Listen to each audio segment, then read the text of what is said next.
and I passed a course on crypto, and I am working with some members in this room on lots of projects. I have a consulting company called Global Collective Consulting. I am the founder and principal of the CP Global team at Compass Real Estate, and also co-founder and principal of Global Real Estate Collective. I host a room every week on Clubhouse on international real estate, and occasionally a room on blockchain technologies and crypto and real estate. So we're talking a little bit more about that today. A proud member of the IFBIC, FIOPSI USA, and some of the other things that you see on the screen. Okay, so just to break it down, crypto is a term that everybody uses when they mean everything to do with crypto, digital assets, decentralization, Web3, et cetera, et cetera. So you hear people loosely throw around the term crypto, but it doesn't really mean that. It's not one thing. So there are digital assets, there's the blockchain. You know, we're breaking it down tonight to explain everything that's going on. You can usually tell someone doesn't know anything at all about crypto when they say like, yeah, we're not into that, or they give it like the thumbs down all around. It's a good sign that they don't know anything about it, because it's like saying the internet is pointless and it's not gonna catch on back in 1997. So to me, it's like, it's inevitable, it's coming, and we're gonna have to deal with it like it or not. So I think the best thing we can do is learn it and embrace it. And not all of it's going to be successful. Many of the things that you hear about in crypto are garbage. This is what everybody thinks of. But there's also a lot of really great power behind the concept of decentralization and blockchain technologies and all that goes with it. So I'm going to do a very high level overview. We're not going to get too technical, but I think it's helpful to just quickly go through some of the terms and what the benefit of each of these things is. So Web3, you've probably heard, is the next level internet. And the primary difference with this and Web2 and Web1 is it's built around the concept of decentralization. And decentralization is why this is very appealing to so many people, because we're taking the power out of the hands of a governing body and putting it in our own hands. So this concept of decentralization is really, really critical to all these concepts about blockchain and crypto and everything else. It's really based all around decentralization. The blockchain is really, it's a public ledger. It's a way of recording transactions in a decentralized way. So much like your bank might say, you know, you have $100 in a bank account, the blockchain is saying you have $100 in a bank account, but many, many computers are verifying that that's true. So there's no one governing body. It's a group of people. It's a group of computers and people running them that is telling you that that's correct. We'll talk a little bit about that in a second. NFTs, I think everyone thinks of NFTs, they think of art, right? They think of, am I getting ripped off on some crazy art? You know, like, it's scary because you hear about the $63 million sale of a piece of art, which is an NFT, and it makes no sense to anybody. I think a lot of the confusion in crypto comes out of NFTs, and a lot of the sort of sham, sort of fraud concepts that people think about when they think crypto, they think NFTs. Really interesting to me, and specifically because it relates so much to real estate, is tokenization and fractionalization. I know our friend Molly knows quite a bit about this also, but the concept of converting an asset into a digital token is super, super interesting from a real estate perspective. And we'll talk about that in a little bit, why. Smart contracts, they're not really contracts. What they are is executable code.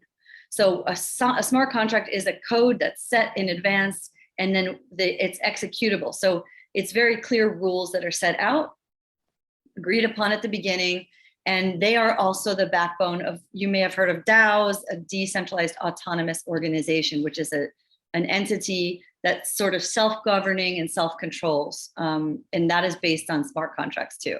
We'll talk about it in a little more detail in a minute. And then the metaverse, of course, is this immersive 3D version of the internet. It's, I think, best described as virtual reality meets the internet, right? So the metaverse has enormous potential when it comes to real estate.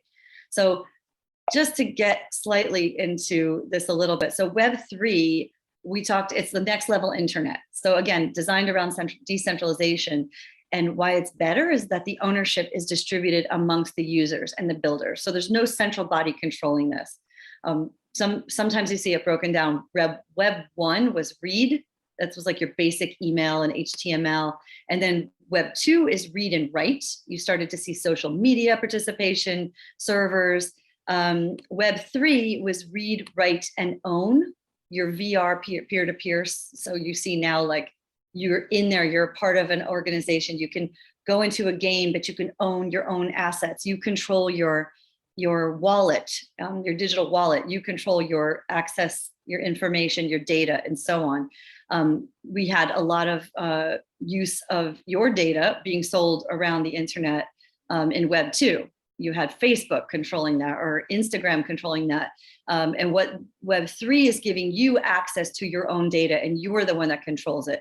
It's also common, if you see now, Facebook has called themselves, they've rebranded as Meta. And they, I think, are what people are now understanding to be the Metaverse. But Web 3 is allowing you to have avatars and multi-user environments. And many of the partnerships through NFTs and blockchain take place on Web 3. What is decentralization? So we talked that this is the underlying factor about Web 3 and also cryptocurrencies and the blockchain. It's a more democratic control, and it's trustless, which means you don't need to rely on a particular entity or body or government or controlling organization. It's decentralized to the point where you have multiple systems checking what happens. The images up top are supposed to show you how in like Web 2, for example, you had a cloud and you have everybody tying into this cloud, right? Decentralization is different. You have groups of computers, more like the image you see on the right, where they're all interconnected in a peer-to-peer system. So you can have varying levels of decentralization. You don't have to have it extremely decentralized. It could be along a scale. And all the computers in the cloud are what verify what happens. So it's more equitable system of sharing power. You don't need the central authority. It's the people, not the companies, that control the data. It's efficient, transparent, and you can't contest it because it's verified. And it's the underlying concept in almost everything we're going to talk about in crypto and blockchain. So blockchain, it's exactly that. They're blocks of data that are chained together. And the way we describe it is a distributed public digital ledger of transactions. So if you were taking a book and writing transactions in a book, we would all be able to see it, and we would all have a copy of it. And if someone changed something in that book, all of our individual computers would tell us that that's not right, right? So amongst all of us, we would then be notified that this is an invalid transaction. So the data, once it goes onto the blockchain, can never be removed. It's always there. So if you looked at something like a deed in real estate, you would see the original deed, from 1879, and then the next transaction in 1899, and then again in the 1900s, and every single deed and transaction and transfer would be recorded on the blockchain. So you can instantly go back and you can see ownership. And essentially this is used for things like art, to be able to prove that an NFT is an original piece of art. But the uses are endless. And, again, I think it's very interesting for real estate because it's one of these things, I'm in New York City and we sell things called co-ops, which are stock and lease. You have a lease and you own a share of a building, and you have a stock certificate, and those stock certificates live somewhere in the Midwest of the United States, underground in a filing cabinet, and it takes weeks and weeks and weeks to get this document to us so that we can actually close the transaction. So imagine that this is just on a blockchain. Everyone logs into a site. There it is. Attorneys on both sides can verify that this is a good transaction. There's no need for title insurance. It's all right there on the blockchain, very easy to see. So that is like a super basic use of crypto technology, of a blockchain technology in real estate that would benefit everybody. But basically you have a bunch of computers. I think the image on the right is a good example. You have a bunch of computers interconnected, and those are called nodes. And no one computer stores all the data. They just check with each other. And you probably heard of mining. If people are mining for Bitcoin, what they're doing is they're solving complex computational problems. And for doing so, for being able to do so, for being the first to do that as a reward, they get that native currency. If in this case, like Bitcoin, for example, they would get Bitcoin for solving the problem faster than anybody else. So it's a motivational system to get people to do this work for them in a decentralized way. So cryptocurrency, everyone thinks Bitcoin, but there are other coins as well. It's any form of digital currency that's secured through cryptography. So it's masked in a very secure manner, and it's recorded on the blockchain. Why is it better? Well, there are huge arguments about whether it's better, but it does offer lower associated fees. It's more cost effective. And it eliminates borders, right? This is an international currency for us. We can exchange an agreed upon term in the US and India. We can work together and we can trade crypto, and that's it, we're done. No translating, no exchanging into foreign currency, none of it. We're done. It's on the blockchain, it's recorded, it's everything's there. It is currently very energy consumptive, so it is not environmentally friendly, but that is hopefully changing as the technology improves. And it's highly volatile if you're looking at it purely as an investment, which I do not recommend, I will say, by the way. No financial advice is being given here, but crypto is a highly volatile asset. So be sure that you know what you're doing if you're investing in it. Bitcoin BTC is what you see. That was originally created by Satoshi Nakamoto back in 2007, 2008. And because it was first, it's referred to as digital gold, right? It's the gold standard of crypto. And if anyone is holding on to any crypto whatsoever, it's typically Bitcoin first. There's an expression called HODL, hold on for dear life. And true Bitcoin lovers are never going to let their Bitcoin go. I mean, I've heard conversations from people where they say, if you have furniture, you don't have enough Bitcoin because you should sell your furniture and buy more Bitcoin. Now, how they feel after the recent crash is another question. I don't know, but that's the attitude of a lot of Bitcoiners, and also why it has a little bit of a reputation, right? Like the art NFTs. But it is considered a much more solid investment than some of the others. I will say all coins should be evaluated based on the project or the asset they represent. So they represent something.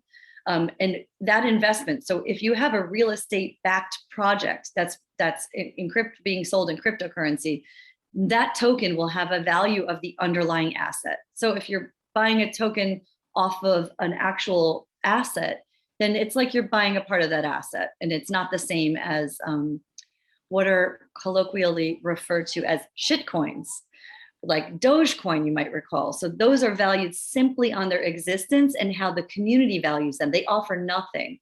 So they are also a part of this bad reputation that crypto gets, right? Somebody says, I'm going to print my dog's face on a coin. What's it worth? And, some people thought it was worth a lot. It's supply and demand drives prices, right? It's the same in cryptocurrency. It's supply and demand. So if people thought that dog was worth a lot of money, then there you have it. But there's nothing behind it. And this is why a lot of these coins have taken a deep dive price-wise. In terms of real estate today, you are seeing some properties being marketed through cryptocurrency. So somebody might put a price tag on a property that says, 25 Bitcoin or 3 Bitcoin or whatever it is. But it's less likely that you're seeing actual wallet-to-wallet transactions. That is still very rare. There are also some SEC in the US, and there's an equivalent body in India, I know. You're looking very carefully at these transactions because people are using them as a way to avoid taxes. But they have other use. And I think soon we will get to a point where the rules are very clear, and then people will be more comfortable transacting that way. But at the moment, very few transactions are actually taking place in Bitcoin or in cryptocurrency.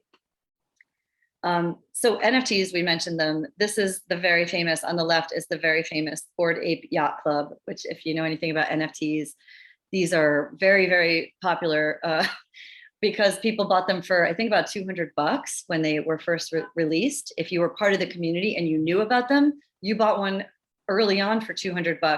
The cheapest one now, I think, is about $200,000. So if you're active on Clubhouse, you see people use them as their profile picture. A lot of people got in at $200, and they literally have made, hundreds of thousands of dollars on that one purchase. So again, with the volatility, right? The simple way of describing an NFT is to say that it's a non-fungible token. It is an original, right? There is one, it's one of a kind. So imagine an original painting on canvas versus a poster or a printed edition where there are multiple editions. So there's one NFT, that's it. And like crypto, they're worth whatever someone's willing to pay. So highly volatile. If it's worth $200, it's $200. If it's worth 200,000, it's worth 200,000. So there's nothing governing that price except what the community is willing to pay.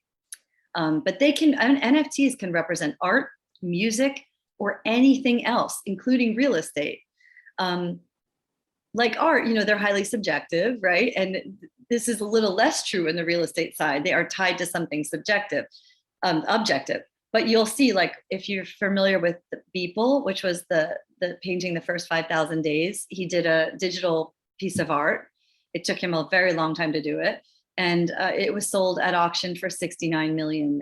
It's a historic piece. And there's a backstory to why it sold for so much, but it blew people's minds because, this thing was non-tangible. You can't even hold it. It's just a piece of digital art on a computer, and someone paid $69 million for that. So it also lends to this reputation that crypto sometimes has. One thing that's essential in all of this is community. And in the NFT community, they're highly active. And one of the first things any project will do is work on building community in places like Discord, Telegram, Twitter. So they'll establish community leaders that have various channels, they'll have conversations, they'll have special NFT drops. And typically your NFT gives you some sort of access to like a club of sorts that other people don't have access to. So the Bored Ape Yacht Club was a perfect example. Like with the Bored Ape Yacht Club membership, not only is your thing now worth $200,000, but you can go to a store and buy, a sweatshirt or a hat that no one else has access to. So you're showing off the fact that you were smart enough to get into this very early by walking down the street with a Bored Ape Yacht Club hat on. And everybody knows the only way you got that is because you owned that piece of NFT. So it's a scary world if you don't know what you're doing. And I liken it to art. NFTs are something I would buy one if I can afford it, if I like it, and if I don't expect it to make me rich, right? I mean, I think those are the basic guidelines for buying NFTs. So tokenization, fractionalization, we touched upon this earlier. It is when you take an asset and you convert it to a token, a coin, a digital asset that lives on the blockchain. Why is it better? Well, you can think of it like if you have a big commercial asset, right?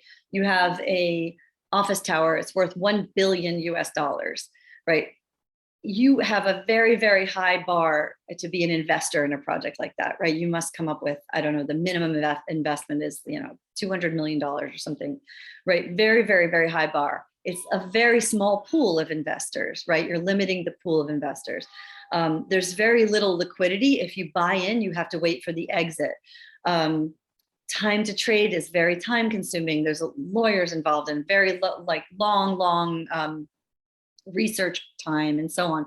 So what happens when you take that giant asset and you break it up into little pieces and you sell them on an exchange, either privately or publicly on an exchange? You then have a more liquid asset. Even someone wants to buy a very small portion of this building. You can buy, if the Empire State Building were for sale, you can buy a small piece of the Empire State Building for whatever you're willing to pay. Just like you would buy a percentage of Apple or Disney or Coca-Cola or whatever the stock is, right? You're buying a small share in that stock, but everything's recorded on the blockchain. So it's very simply like that. Many different kinds of tokens exist. There's utility tokens, security tokens, lots of different kinds of tokens, but basically anything of value can be tokenized, and the tokens then live on the blockchain. So they are also governed by smart contracts. They can be DAOs, they can be organized in any way that you want. Smart contracts, this is kind of what we said earlier about smart contracts. They are the backbone of decentralized autonomous organizations, which we'll talk about one sec, but it is a code. A smart contract is simply a code that is executable, right? So you're able to execute this code. So it says, an auction is a great example of a smart contract, right? If you had an auction, and we'll talk in a minute about this company Proppy and what they did with selling real estate as NFTs, but they incorporated a smart contract into an auction. And basically an auction says, whoever has the highest bid is the winner of the property, right? Whoever has the highest bid is the winner of the art. It doesn't matter, but it's all done in a very clear way. There can be no mistakes. You don't have to say, well, who raised their hand first? It's just very executable and very easy to follow rules that say a certain thing, and then they're followed by the contract. So you don't leave it up to human error or human skill. You are, when you have a DAO, which is an organization run based on these smart contracts. So like a group of people come together and they say, okay, we want to create a nonprofit. We are going to help poor people find housing. And we are going to all put in some money and we're going to buy houses. And everyone's going to own a small token as part of this DAO. And the DAO is going to have rules. And we're going to say, here's what the application looks like if you're a family who wants to get housing. You fill out this application. The first to fill it out gets some money towards the purchase of the home, or whatever the rules would be. You set them in advance and the DAO makes them happen.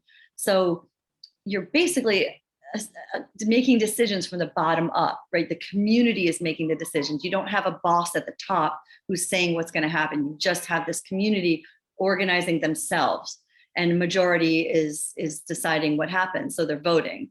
So it's very democratic. It's very scary if you're the founder of that DAO, because you can potentially lose control over that DAO, right? If you're not the largest shareholder, your vote will could potentially someday count less than anyone else's, even though it was your idea and you founded the company. So it's an interesting model, like a co-op of sorts.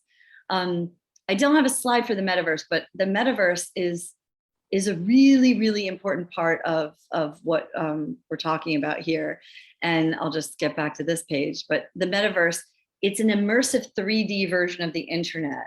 So perhaps if you imagine some of the games you see on the internet today, you see like, God, there's so many, it's hard to even say Axie Infinity, or my kids played Roblox, right? Kids love Roblox.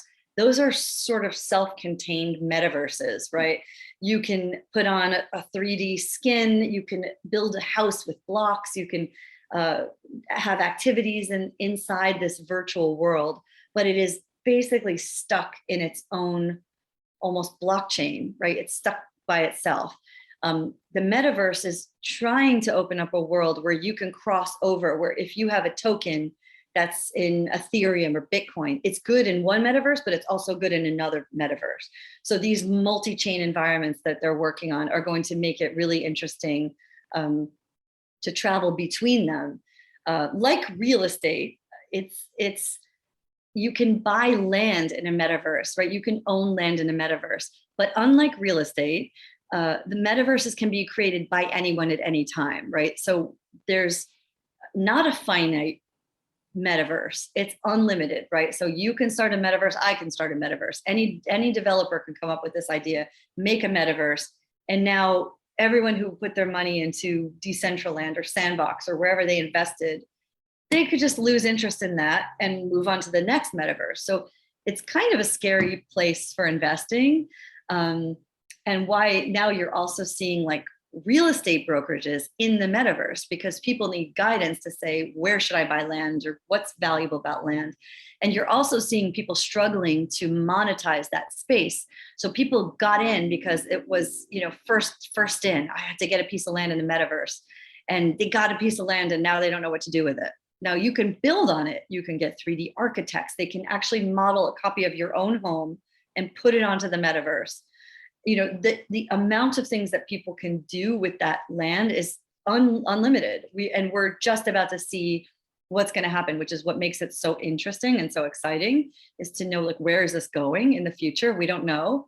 But it's also a place that we don't know how to navigate, right? So I'm actually working with a company who's shooting to be a REIT, a real estate investment trust, in the metaverse, right? So they want to be the largest landowner in the metaverse. And you would then have a token as part of their company. You would own a part of the metaverse, but not a very specific part. You would be a shareholder in this company that owns pieces of land in the metaverse, right?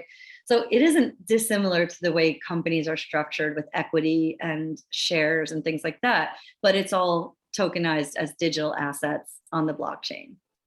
So that's a lot. I know there's a lot of stuff there. What does this mean in practical terms for the future of real estate? Well, I think you're going to see a lot of the metaverse. To me right now is marketing. So real estate can be marketed in the metaverse anytime.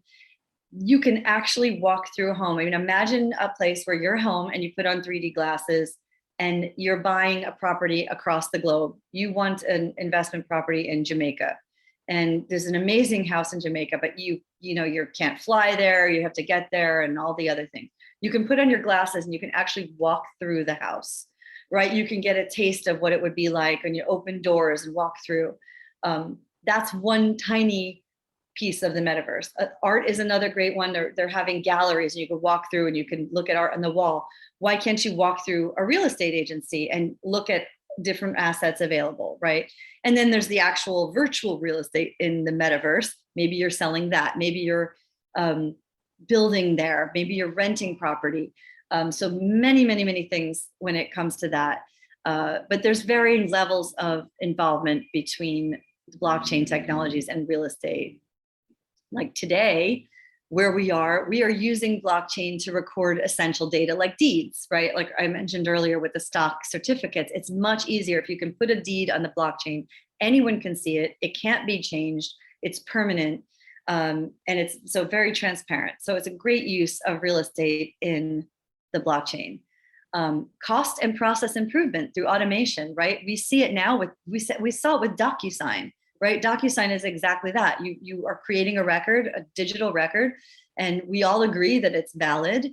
So if you imagine applications, banks, getting financing, and all of that done through a more improved process at a lower cost through automation, right? Using NFTs to represent real world assets. So as we said earlier, the company Property, what they did, knowing that there were very little wallet to wallet, if any, no one really could identify one that I've talked to yet, wallet to wallet transactions of real estate. What they did was they created an NFT, which is basically a picture of a house. And if you bought this NFT, inside that NFT was the lockable content, which would be the deed, the inspection, all the documents pertaining to the house. Everything lived within the NFT. So when you bought the NFT, you got all of that plus the keys to the house. So by doing that, and then they sold it at auction online, all recorded on the blockchain by smart contract, what they did was allow an actual wallet to wallet transaction. So the smart contract said, highest bidder, money goes straight through and to the new owner. All the deeds and everything are transferred to the new owner. And that was it. They basically set up an LLC that owned a property, and they traded the LLC, not the actual property. So it was a very smart way of doing it, but it made sense. And this is happening more and more. I think there are now 3 transactions that took place and another one happening this month. So it's really fresh use, and we're not at that level of adoption yet. In fact, I think the buyer for the last property had to cash in dollars to crypto just to buy the property. So it wasn't really a question of convenience. It was just testing out the system and everyone wanting to make history. So someday, you'll see that become more common. You'll also see the use of tokenization, as we said, representing fractional ownership of bigger assets, of any asset, right? You could buy a vacation home and 10 of your friends could buy it together. Everyone gets tokens. If one friend doesn't want to stay in the deal anymore, they can sell it to another friend. They get the tokens. And it's all governed together, and you agree what the terms are, and everybody abides by the terms. That's kind of what's happening today.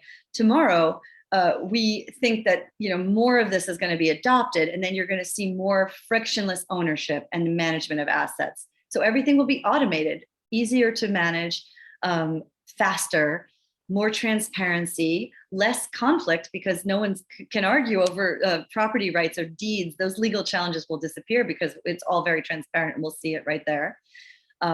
Also, what's really interesting is decentralized finance, right? DeFi. So you're going to have decentralized access for all around the globe for investors. So in India, you can decide to invest in an American project by depositing, 2 Bitcoin or 1 Bitcoin or $1 coin, or whatever the asset is of that particular, whatever the token is for that asset. You can buy that particular asset as a token. No one's stopping you, no borders, there's nothing, it's just global, right?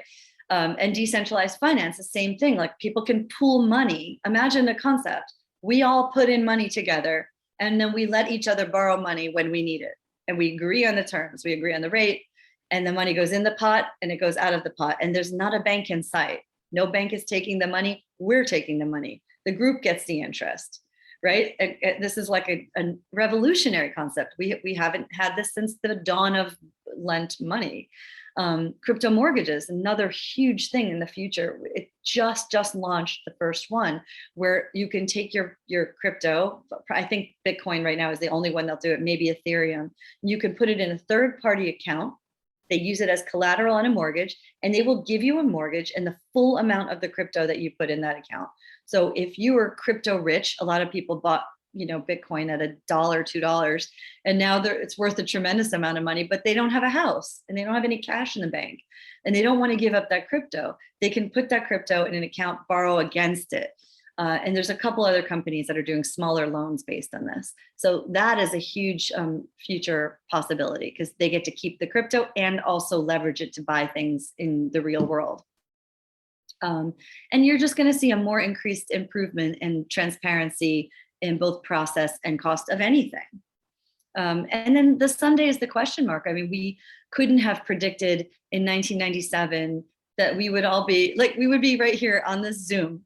Zoom didn't exist, a few years back, right? I mean, we couldn't have predicted that we would be able to be talking with people across the globe, right? Around the world. Here we are having this conversation tonight. We couldn't have predicted that, right? Many years ago. So I think that what comes of this, what people do with this technology, is going to be really, really fascinating. And it's exciting. It's an exciting time to be able to watch this happening right now. So if that's not too much information all at once, does anybody have any questions or want to dive into anything else? Yes.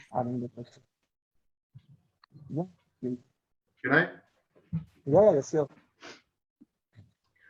Hi, Christina. That's a very interesting description of crypto and how it's intermingling with the real estate space. I'm particularly interested in this space because I'm a lawyer myself and deal with a lot of real estate law. And the time we spend in negotiating and with contracts being changed in India repeatedly, where one party changes something and you're doing it on a track change mode. I think the digital, the new technology which you're talking about, this decentralized issue and all, will sort all the smart contracts are going to finish all those things. It'll make it streamlined. There'll be no more confusion and no more human error. But the flip side to it is a lot of lawyers like us lose a lot of business. Secondly, in India, crypto is still in a very infant stage because the government is heavily taxed it with the recent RBI norms. I mean, I deal with crypto myself, and I've invested a little bit in Ethereum, trying to take the safer route. Let's see how it goes about. But I'm pretty excited about it, and I was really interested in how the smart contracts going to play in the real estate sector, and let's see how it goes about in the future. Thank you. Yeah, no, that's a super interesting point, because one of the other concepts about decentralization and the underlying concepts of all this is to take out the middleman, right? A lot of this is to get rid of the middleman. So as an agent, my job is in jeopardy for this too. Like there may be a time that they don't need this. You see it now. People find properties on the internet. If you could just download the contract, sign it and everything, you're done. You own the property. The keys come in the mail or they're sitting in a lockbox at the property, right? I mean, we could put all of us out of business, but not us, because we're going to be paying attention and we'll be one step ahead of it, right? But a lot of people will see that change. So I think you have to embrace it and then understand it enough to know how you can work with it, right? Through crisis comes opportunity. Absolutely. And so on. Absolutely. Yeah. So yeah, having the question. Can I go ahead? Diwakar, sir, Yeah. Yeah, can you wait just for 1 minute? Vanity has raised her hand.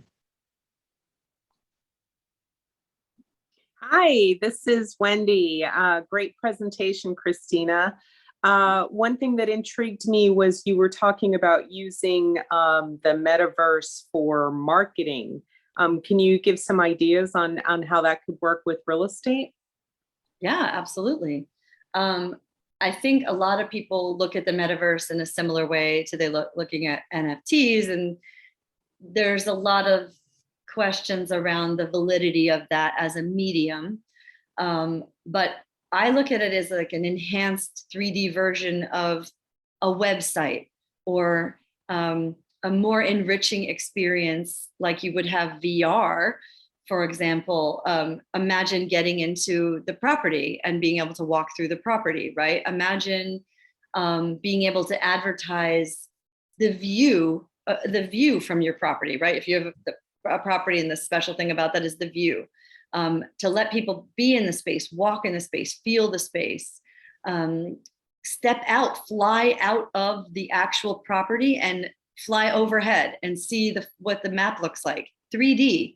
I've seen amazing renderings, 3D renderings, where you can look from high above, you can see the building next door, you can zoom in on the building next door, you can walk, go through the walls of the building. Imagine marketing your project like that for anyone around the world, right? You don't have to come see it in person. You get all the sense of it that way. So that's just one aspect of how you might market a property in the metaverse. And again, it's unlimited. It's limited only by our creativity. And I had one follow-up question. I know that Molly had a project that she's working on with a tokenization. Could you tell us a little bit about that? Yeah, Molly, do you want to speak to that, or do you want me to give my take on that? I don't know if Molly's with us. But basically, what the project she's working on is a similar concept. They're taking a larger asset, and it is an underlying asset, an actual real asset that has a value in the real world. And it's been broken down and fractionalized into tokens.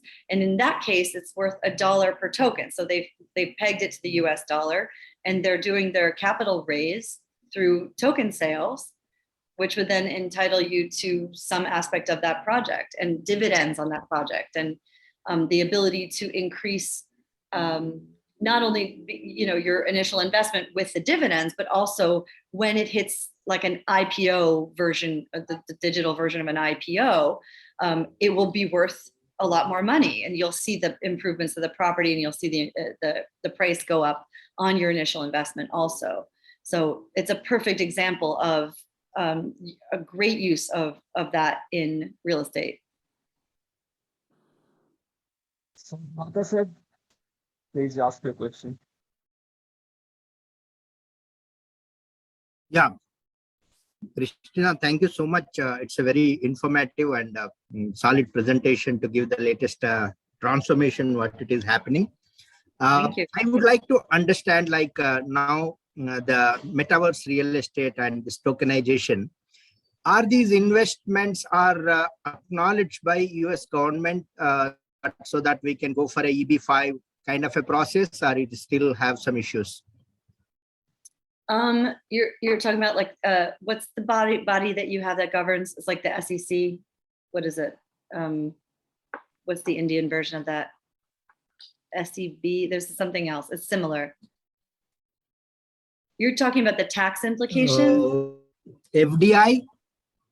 Maybe, Uh, no, not I mean- there's a governing body in the government that will actually try to monitor this, like a security, right? It's monitor securities, yes?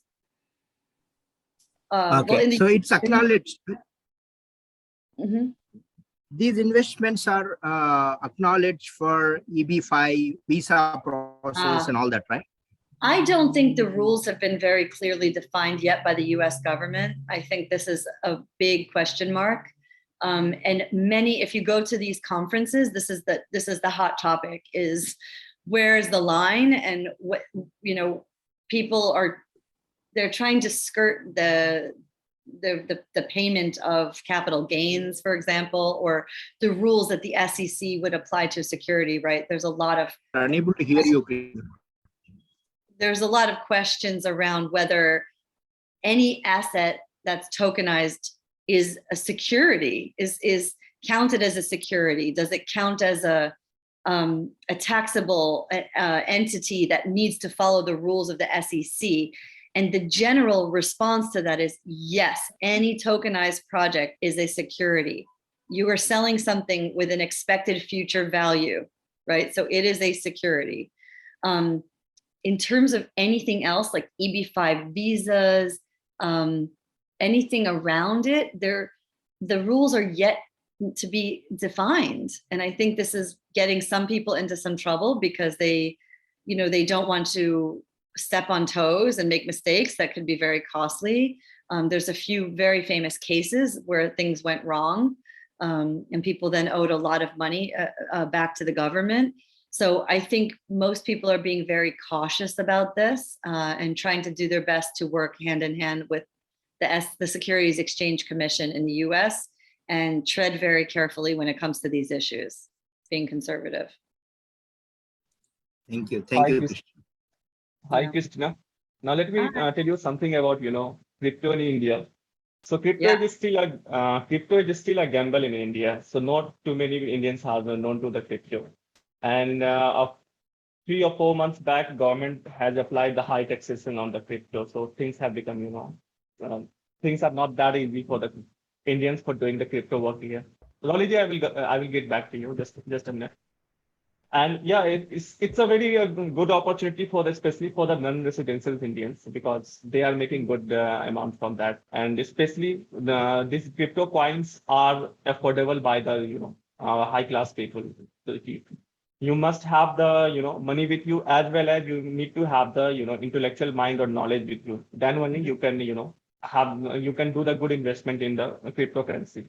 As far the Molly's project was concerned, I know that project. That is a wonderful project.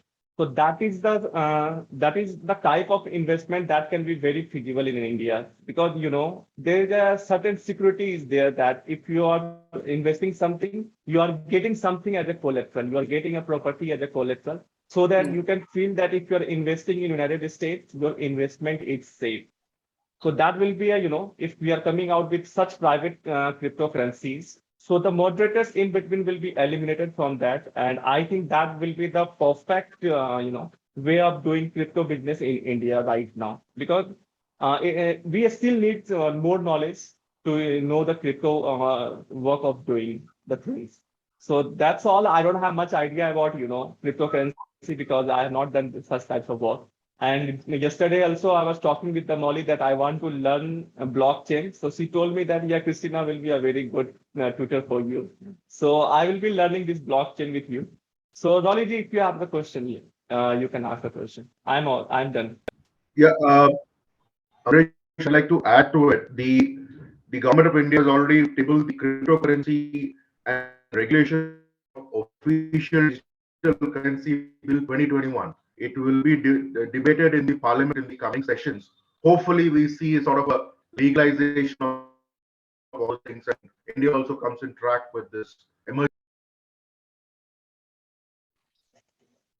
Yeah, Okay, even in the United Yeah. States, there's there are a lot of people in government who don't understand it. So how are they making laws around it if they don't even understand it? So the new administration in the US has acknowledged crypto as a real thing, and they're talking about a US dollar coin and some other things that could happen. And the crypto community has reacted very positively to this, because whether or not that it turns out to be favorable or not favorable, the fact that clear rules will be established, and we don't have that yet, at least you then know what to do.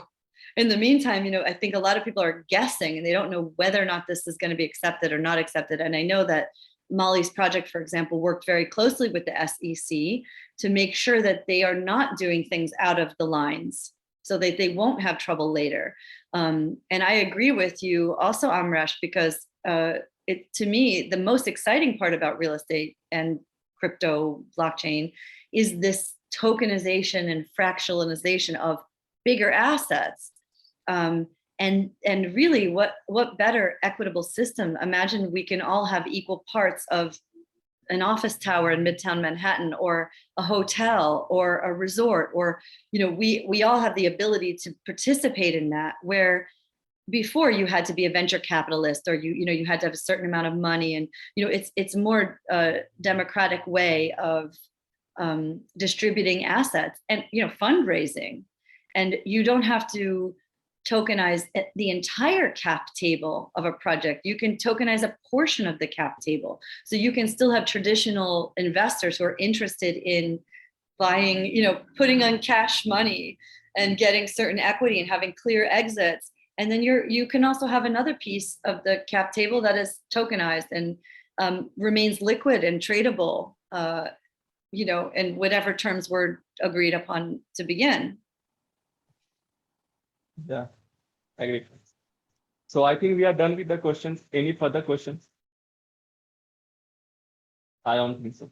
So Krishna, it was a wonderful session by you. And we every Sunday we used to learn lots of new things. This is the beauty of networking, that when you connect with the different industry people, you find out the different potentials, you find out the different possibilities. Because when we mongrel the things, when we mongrel two industries at one place, we come out with the new product, and that product used to be better than the previous both the previous industries, because it's the byproducts of two industries and different minds. So even this crypto is now having a very good aspects in the real estate industry, and hope Indian real estate industry is also being very organized. In recent 2 to 3 years, government have been very strict with the real estate industries. And now the way the systems are being improved, everything will be, everything will be coming at the right time. So I think in coming future, after 1 year or hardly by 1.5 years, crypto will be a very good asset in India as well. We are having a rumors here. We are not certain about that. What is the truth of that rumor? It might be 100% rumor, or it might be the possibility that Indian government is also coming up with its own cryptocurrency. So we don't know what is the truth about that. It might be or it might not be. But if government will come out with the cryptocurrency, I think it will become a very big, opportunity for every Indians to get out on that and have an international collaboration, have an international work of doing business, and it will ease their things. So with this note, I would like to invite Alok to conclude this meeting, and next Sunday we will be coming up with the next speaker, and we will be having the next topic. And do share our YouTube videos among social networks, so that we get more and more reach, and some more better prospects will be we will be seeing by next month, because we are expecting government officials from India and the ministries from India to join us, and IFBIC will be having a very big boom. Thank you, Alok. Thank you, Amresh, and very good.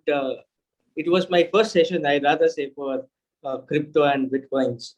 So it's very complicated. I always get scared with, with NFTs and with stock exchange and blockchains, right? So I would be, very much in a learning session with Christina. Yes, she may, guide me with this. And yes, and future, real estate in India is very complicated, because, out here, the word broker is a very different term used here in India, right? So everyone can be a broker here, but they are not certified.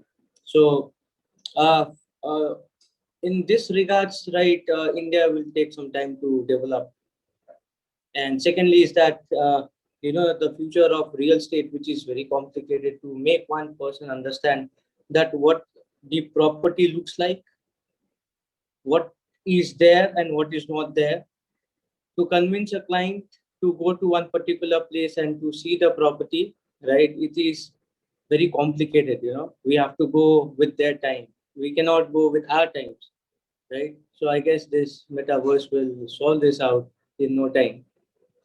So with this, I would like to end the session for today, and have a blessed evening, and good morning to all, and happy Sunday. Thank you all so much. Thank you for the chance to be here Thank you all. Thank you all. and to get to know you all a bit better. Thank you. Thank you. Thank you. Thank you. Great job, Christina.